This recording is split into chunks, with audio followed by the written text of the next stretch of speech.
We've been really clear with the tax commission of, hey, this is a top priority for the state of Oklahoma. We are going to provide more choice and more options for Oklahoma parents than they've ever had before.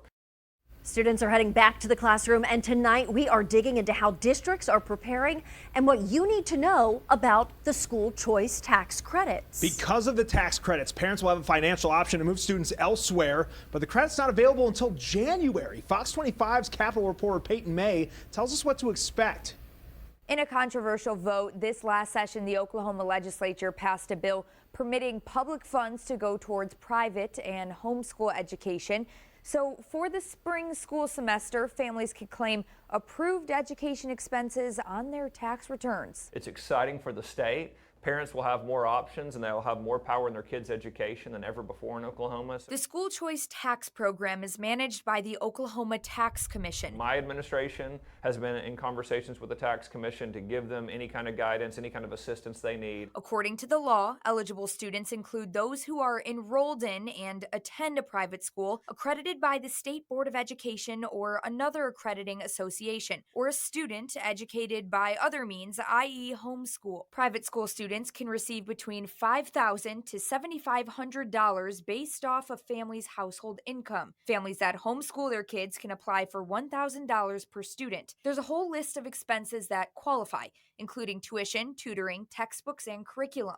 But parents have to keep the receipts. It's a top priority for us to make it as easy as possible for parents to navigate. This isn't an unlimited dollar amount. There's an overall cap on the total tax credits the state can give out. For the first year, it's $150 million. The second year, $200 million. The third year, $250 million. The tax commission doesn't have guidance yet on how this will be implemented and how they'll ensure accountability of taxpayer dollars. But assured Fox 25, they'll have a list of FAQs on their website by August 15th. Reporting, Peyton May, Fox 25 News. Now, advocates are highlighting the impact of a tax credit used to help connect low-income students to private schools. This is some say families are left in a lurch because that school choice tax credit program doesn't really take effect until next year. Fox 25's Tom Ferguson joins us live with more on this. So, Tom, what are you hearing about all of this?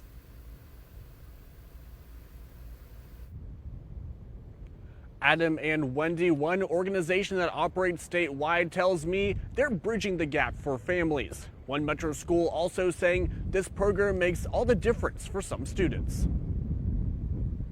Kids come and get to know Jesus and get to know the world around them and better themselves. It's a great place. Andrew Klug heads Holy Trinity Lutheran School in Edmond. He says since COVID, he's seen increased interest among families in private schools. But not everyone can pay tuition. One of our missions is that students will always be able to attend here no matter their financial status. He says Holy Trinity partners with the Opportunity Scholarship Fund to help low-income students attend. There are kids here that wouldn't be able to be here and would be either in their public school or finding an alternate solution without it. But how does this all work? Advocates say the Oklahoma Equal Opportunity Education Scholarship Program allows donors to make a bigger bang for their buck compared to a normal charitable tax deduction. For example, through the program, a donor can make a personal cost of $500 turn into over $2,600 through the tax credit on top of a deduction. Maybe there's bullying and they need to step out of the neighborhood school because that's all their families can afford.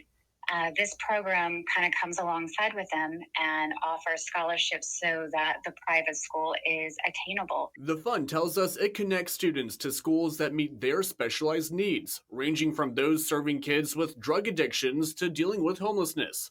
According to the organization's leader, though, they are trying to match over 500 students with scholarships after some found out another law for school tax credits that passed in 2023 doesn't take effect until 2024. Families who are surprised and distraught and not sure what to do because they thought that this was a good opportunity for them. And so OSF is hoping to come alongside and bridge that gap. And you'll be able to learn more about these equal opportunity education scholarship programs and how these donations work on OKCFox.com. Live in Oklahoma City, Tom Ferguson, Fox 25 News. Thank you, Tom. As students prepare to return to school, teachers and districts also getting ready amid the ongoing teacher shortage. Some districts taking creative steps to fill in the gaps as best they can. In Jenks, they have 8 teacher openings, 36 paraprofessional roles to fill. And to make it easier, they've broken some larger roles into a little bit of smaller pieces. Some things we have done within the past few years that are pretty uncharacteristic is breaking up full-time positions and creating part-time. I know we've done that with some of our paraprofessional positions. Our principals have found individuals who are willing to do the work and want to do that job, but to fit their schedule, they would need, maybe 20 hours a week versus a full load. So we have done that with multiple positions, creating some part-time positions to help attract people from the community. While the districts resort to those creative means, the teachers and staff coming in the door tell us they're excited about the year ahead. Some students in Edmond will see an extended school zone when they return, and parents raised concern about the safety of a nearby crosswalk. We first told you about this crosswalk near the intersection of Northwest 198th and Penn back in April. And that is where we find Fox 25's Sarah Smith live tonight with an update on some new changes. Sarah.